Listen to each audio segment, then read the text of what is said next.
Welcome to the Slop Farm. Enjoy the video. You'll start by creating the source list and naming it so Excel can reference it reliably. Select the Contiguous Choices column, press Ctrl plus F3 or use formulas Define Name, enter a clear name, and confirm. Once done, make sure there are no blank rows and remove duplicates.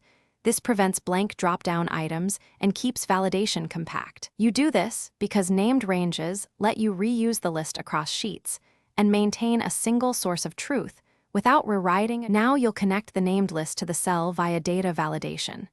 Select the target cell or range, go to Data Validation, choose List, then type equals your name or select the range.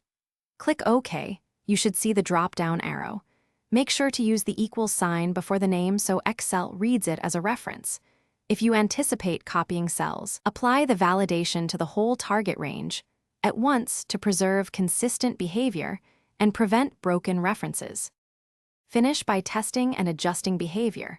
Pick items from several drop-downs, then change the source list to confirm updates. If choices disappear, make sure the named range points to the correct sheet and has no blank cells. When using another sheet, named ranges are often the fix.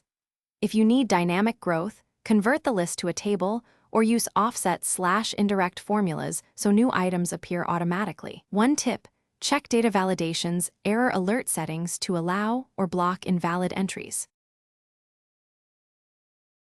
Thanks for watching. Consider subscribing if we helped you today.